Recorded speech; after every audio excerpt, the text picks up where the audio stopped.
ஓம் சாந்தி. 14/4/2025.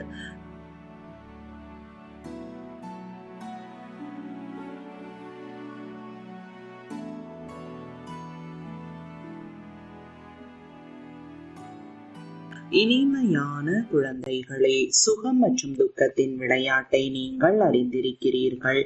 அரைக்கல்பம் சுகம் மற்றும் அரைக்கல்பம் துக்கம். பாபா துக்கத்தை நீக்கி சுகத்தை கொடுக்க வந்துள்ளார். கேள்வி: பல குழந்தைகள் எந்த ஒரு விஷயத்தில் தன்னை மகிழ்ச்சி படுத்தி கொண்டு அனைத்தும் அறிந்தவர்களாக நினைத்துக் கொள்கிறார்கள்?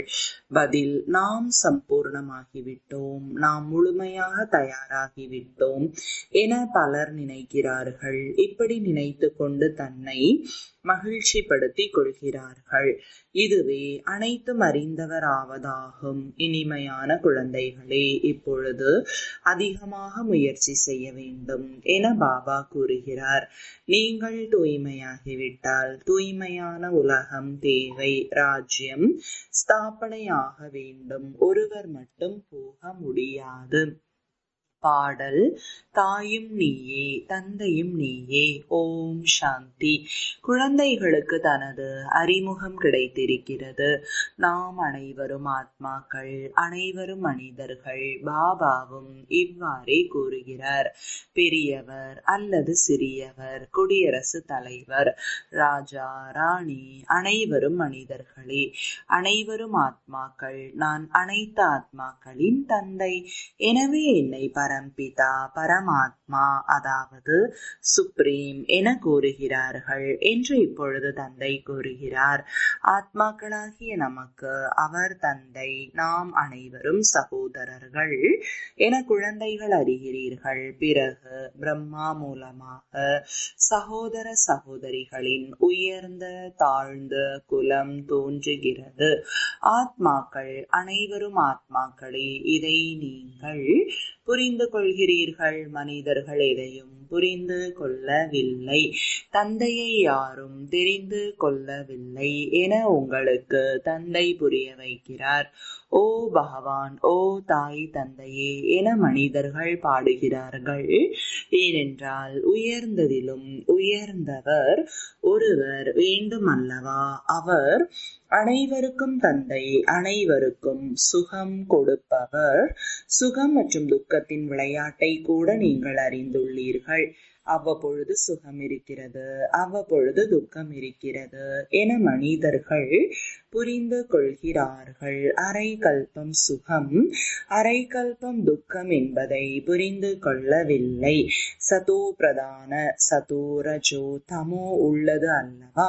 சாந்தி தாமத்தில் ஆத்மாக்களாகிய நாம் இருக்கும் பொழுது அனைவரும் உண்மையான தங்கமாக இருக்கிறார்கள். ஆத்மாவில் கலப்படம் இருக்க முடியாது. அவரவருக்குரிய பாகம் பதிவாகி இருக்கிறது.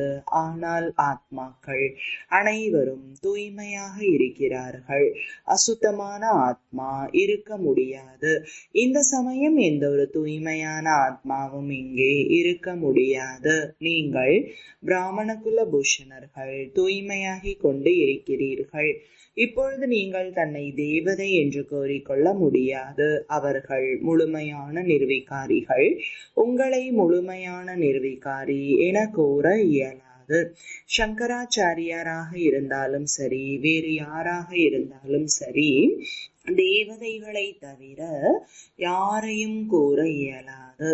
இந்த விஷயங்களை கூட ஞானக்கடலின் வாயிலிருந்து நீங்கள் தான் கேட்கிறீர்கள். ஞானக்கடல் ஒரு முறைதான் வருகிறார் என அறிந்துள்ளீர்கள். மனிதர்கள் மறுபிறவி எடுத்து வருகிறார்கள். ஒரு சிலர் ஞானத்தை கேட்டுவிட்டு சென்றிருக்கிறார்கள். அந்த சம்ஸ்காரத்தை எடுத்து சென்றுள்ளனர். என்னால் பிறகு மீண்டும் வருகிறார்கள், வந்து கேட்கிறார்கள். பாருங்கள், ஒரு சிலர் 6-8 வருடங்களாக இருப்பவர்கள் என்றால் அவர்கள் நன்கு புரிந்து கொள்கின்றனர். ஆத்மா அதேதான் அல்லவா? கேட்கும் பொழுது அவர்களுக்கு நன்றாக இருக்கிறது. நமக்கு மீண்டும் பாபாவின் ஞானம் கிடைத்து கொண்டு இருக்கிறது என ஆத்மா புரிந்து கொள்கிறது. உள்ளுக்குள் மகிழ்ச்சி ஏற்படுகிறது. மற்றவர்களுக்கும் புரிய வைக்கின்றனர். ஆர்வம் ஏற்படுகிறது. போரில் கலந்து கொள்பவர்கள் அந்த சுபாவத்தை எடுத்து செல்கிறார்கள் என்றால் சிறு வயதிலேயே அந்த வேலையில் மகிழ்ச்சியுடன் ஈடுபடுகிறார்கள். இப்பொழுது நீங்கள் முயற்சி செய்து புதிய உலகின் அதிபதியாக வேண்டும். நீங்கள் அனைவருக்கும் புரிய வைக்கலாம், அல்லது புதிய உலகிற்கு அதிபதியாகலாம், அல்லது சாந்தி தாமத்திற்கு அதிபதியாகலாம். சாந்தி தாமம் உங்களுடைய வீடு. அங்கிருந்து நீங்கள் நடிப்பதற்காக இங்கே வந்திருக்கிறீர்கள். இது யாருக்கும் தெரியாது. ஏனென்றால் ஆத்மாவை பற்றி தெரிந்து கொள்ளவில்லை. நாம் நிராகார உலகத்தில் இருந்து இங்கே வந்திருக்கிறோம் என்பது உங்களுக்கு முதலில் தெரியாது. நாம் பிந்துவாக இருக்கின்றோம். சந்நியாசிகள் புருவ மத்தியில் ஆத்மா நட்சத்திரத்தை போல இருக்கிறது என கூறுகிறார்கள். இருப்பினும் புத்தியில் பெரிய உருவம்தான் வருகிறது.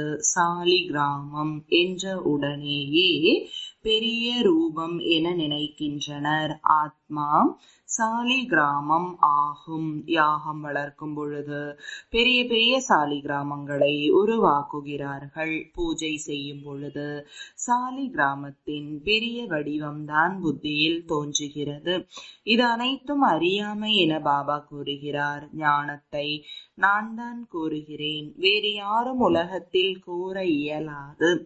ஆத்மாவும் பிந்து, பரமாத்மாவும் பிந்து என யாரும் புரிய வைக்கவில்லை. அவர்களோ அகண்ட ஜோதி சொரூபமான பிரம்மம் என கூறிவிடுகின்றனர். பிரம்மத்தை பகவான் என நினைக்கிறார்கள். பிறகு தன்னையும் பகவான் என கூறிக்கொள்கிறார்கள். நாம் நடிப்பதற்காக சிறிய ஆத்மாவின் ரூபத்தை எடுத்திருக்கின்றோம். பிறகு பெரிய ஜோதியில் கலந்து விடுவோம் என கூறுகிறார்கள். கலந்து விட்டால் என்ன ஆகும்? நடிப்பும் கலந்து போகும். எவ்வளவு தவறாக இருக்கிறது!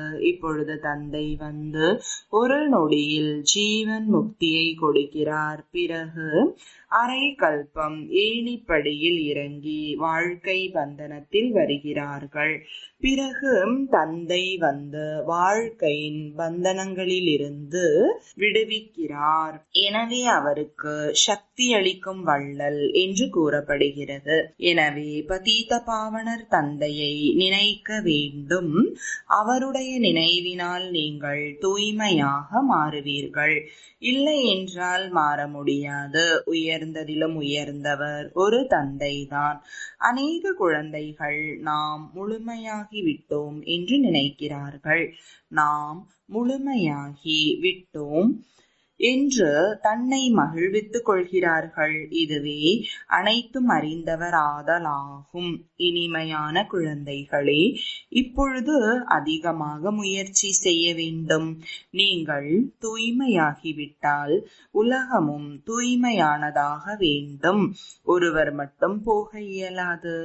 யார் எவ்வளவுதான் சீக்கிரமாக கர்மாதீத் நிலையை அடைய முயற்சி செய்தாலும் அது நடப்பது இல்லை. ராஜ்யம் உருவாக வேண்டும். சில மாணவர்கள் படிப்பில் புத்திசாலியாக ஆகிவிடலாம். ஆனால் குறித்த நேரத்தில் தான் தேர்வு நடக்கும் அல்லவா? சீக்கிரமாக தேர்வு வைக்க முடியாது. இதுவும் அவ்வாறே. நேரம் வரும்பொழுது உங்கள் படிப்பிற்கான முடிவு வெளிப்படும். எவ்வளவுதான் நல்ல முயற்சியாளராக இருந்தாலும் நாங்கள் முழுமையாக தயாராகி விட்டோம் என்று கூற முடியாது. 16 கலை நிறைந்தவராக எந்த ஆத்மாவும் இதுவரை மாறவில்லை. மிகவும் முயற்சி செய்ய வேண்டும். நாம் சம்பூர்ணமாகிவிட்டோம் என்று நமது மனதை மகிழ்ச்சிப்படுத்திக் கொள்ள கூடாது. கடைசியில்தான் சம்பூர்ணமாக முடியும். எல்லாம் அறிந்தவன் என்று நினைக்க கூடாது. முழு ராஜ்யமும் உருவாக வேண்டும். ஆம், இன்னும் சிறிது நேரம் இருக்கிறது என புரிந்து கொள்கிறார்கள். ஏவுகணைகள் கூட உருவாகிவிட்டது. முன்பு இவைகளை உருவாக்குவதற்கு எவ்வளவு நேரம் எடுத்தது? இப்பொழுதோ பயிற்சியாகி விட்டது. எனவே உடனே உருவாக்குகிறார்கள். இதுவும் நாடகத்தில் உருவாக்கப்பட்டிருக்கிறது. அழிவிற்காக அணுகுண்டுகளை உருவாக்கி கொண்டே இருக்கிறார்கள். கீதையில் கூட இருக்கிறது. சாஸ்திரங்களில் வயிற்றில் இருந்து இரும்பு உலக்கை வெளிவந்தது என எழுதுகிறார்கள். இது அனைத்தும் பொய்யான விஷயம் அல்லவா? அவற்றிற்கு தான் ஏவுகணைகள் என்று பெயர் என பாபா வந்து புரிய வைக்கிறார். இப்பொழுது இந்த விநாசத்திற்கு முன்பாக நாம் தமோ பிரதானத்திலிருந்து சதோ பிரதானமாக மாற வேண்டும். நாம் ஆதி சனாதன தேவி தேவதா தர்மத்தினர் என குழந்தைகளுக்கு தெரியும். உண்மையான தங்கமாக இருந்தோம். பாரதத்திற்கு உண்மையான கண்டம் என்கிறார்கள். இப்பொழுது பொய்யான கண்டமாக ஆகிவிட்டது. தங்கம் கூட உண்மையானதாகவும் பொய்யானதாகவும் இருக்கிறது அல்லவா? பாபாவின் புகழ் என்ன என்பது குழந்தைகளாகிய உங்களுக்கு தெரியும். அவர் மனித சிருஷ்டியின் விதையாக இருக்கிறார். சத்தியமானவர், சைத்தன்யமானவர் என்று புகழ் பாடுகிறார்கள். இப்பொழுது பாபா அனைத்து குணங்களையும் நமக்குள் நிரப்பிக் கொண்டு இருக்கிறார் என புரிந்திருக்கிறீர்கள். முதலில் நினைவு யாத்திரையை செய்யுங்கள். உங்கள் பாவ கர்மங்கள் அழிந்து போகும் என பாபா கூறுகிறார். என்னுடைய பெயர் பதீத பாவனன். ஓ பதீத பாவனா வாருங்கள் என பாடுகிறார்கள். ஆனால் அவர் வந்து என்ன செய்வார் என தெரியவில்லை. ஒரு சீதை மட்டும் கிடையாது. நீங்கள் அனைவருமே சீதைகளாக இருக்கிறீர்கள். குழந்தைகளாகிய உங்களை எல்லையற்றதில் அழைத்து செல்வதற்காக தந்தை எல்லையற்ற விஷயங்களை கூறுகிறார். ஆண்கள் பெண்கள் அனைவரும் சீதைகள் என்பதை நீங்கள் எல்லையற்ற புத்தியினால் அறிந்து கொள்கிறீர்கள். அனைவரும் ராவணனின் சிறையில் இருக்கிறார்கள். பாபா வந்து அனைவரையும் ராவணனுடைய சிறையிலிருந்து விடுவிக்கிறார். ராவணன் மனிதன் கிடையாது. ஒவ்வொருவருக்குள்ளும் 5 விகாரங்கள் இருக்கிறது என்பது புரிய வைக்கப்பட்டு இருக்கிறது. எனவே ராவண ராஜ்யம் எனப்படுகிறது. இதன் பெயரே விஷம் நிறைந்த உலகம். அது நிர்விகார உலகம். இரண்டும் வெவ்வேறு பெயர். அது வைஷ்யாலயம் மற்றும் இது சிவாலயம். நிர்விகார உலகத்திற்கு அதிபதியாக இந்த லக்ஷ்மி நாராயணன் இருந்தனர். இவர்களுக்கு முன்பு சென்று விகாரி மனிதர்கள் தலை வணங்குகிறார்கள். விகாரி ராஜாக்கள் அந்த விகாரமற்ற ராஜாக்களுக்கு முன்பு தலை வணங்குகிறார்கள். இதுவும் உங்களுக்கு தெரியும். மனிதர்களுக்கு கல்பத்தின் ஆயுள் பற்றியே தெரியவில்லை என்றால் ராவண ராஜ்யம் எப்போது உருவாகியது என்பது எப்படி தெரிந்து கொள்ள இயலும்? பாதி பாதியாக வேண்டும் அல்லவா? ராமராஜ்யம் ராவண ராஜ்யம் எப்போதிருந்து ஆரம்பமாகும்? குழப்பமடைந்து கொண்டு இருக்கிறார்கள். இந்த 5000 வருடங்களின் சக்கரம் சுழன்று கொண்டே இருக்கிறது என பாபா இப்பொழுது புரிய வைத்திருக்கிறார். நாம் 84 பிறவிகளின் நடிப்பை நடிக்கிறோம் என இப்போது உங்களுக்கு தெரிந்துவிட்டது. பிறகு நாம் வீட்டிற்கு செல்ல போகிறோம். சத்யுகம் மற்றும் திரேதா யுகத்தில் மறு பிறவி எடுக்கிறோம். அது ராமராஜ்யம். பிறகு ராவண ராஜ்யத்தில் வர வேண்டும். வெற்றி தோல்வியின் விளையாட்டு.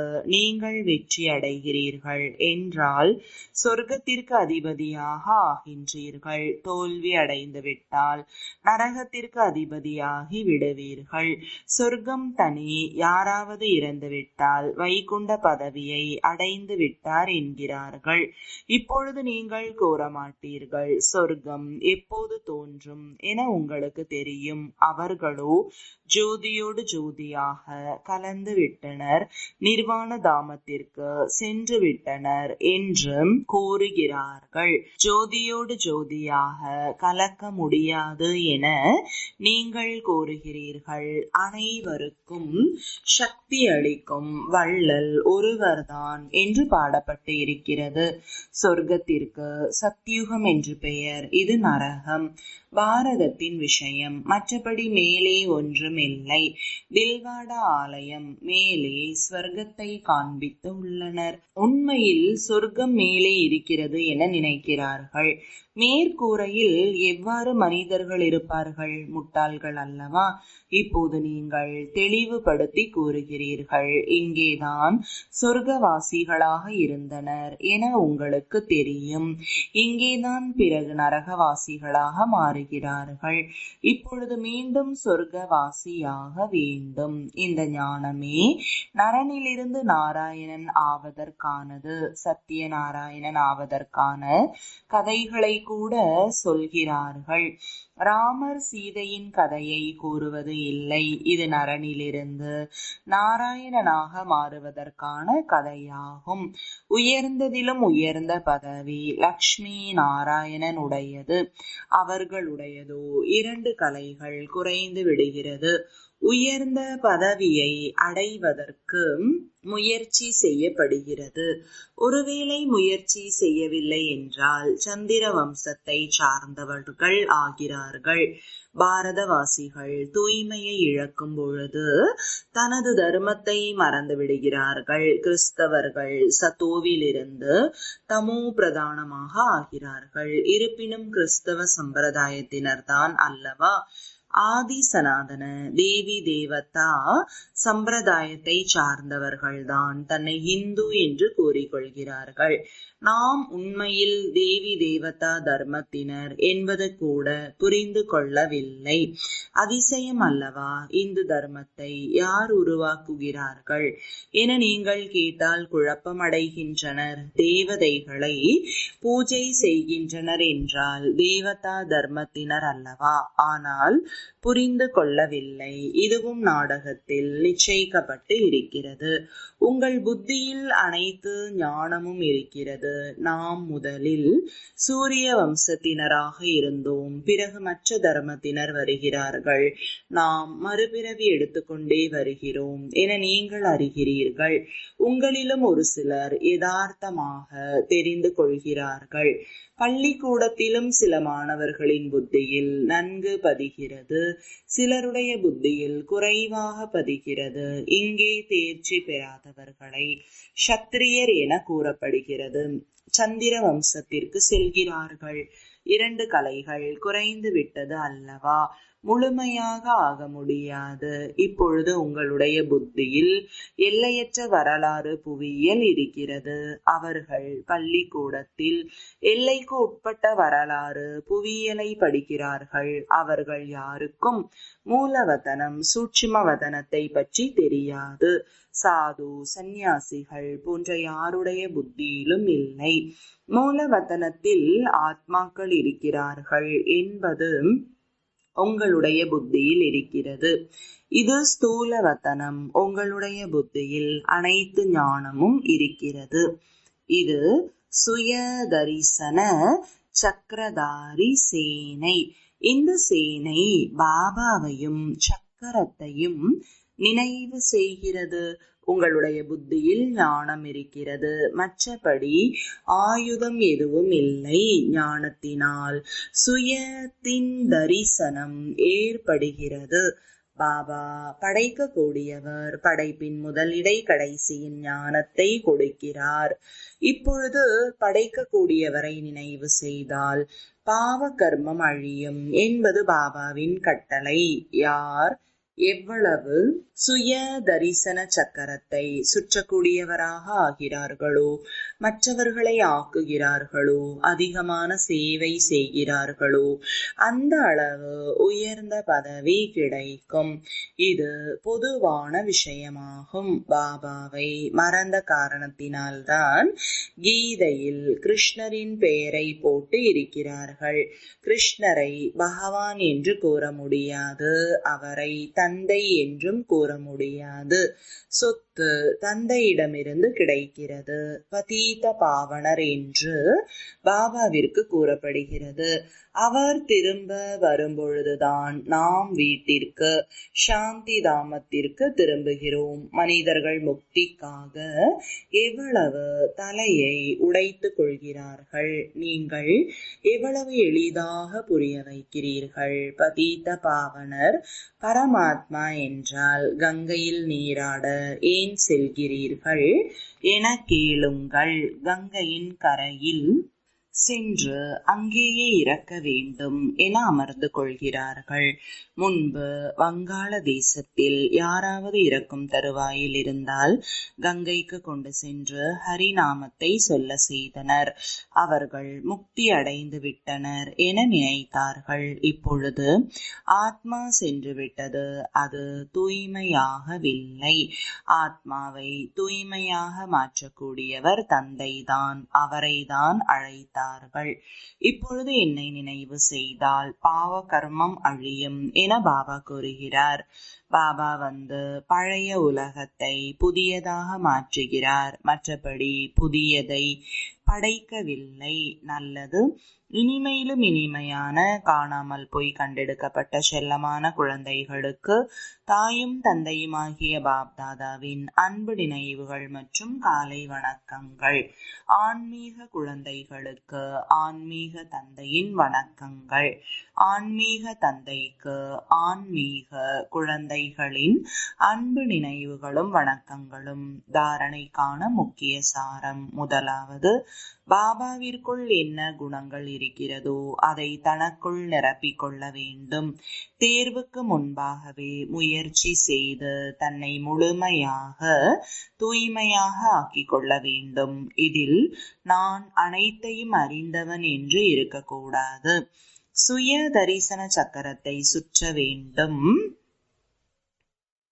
சுயதரிசன சக்கரதாரியாக வேண்டும், ஆக்க வேண்டும்.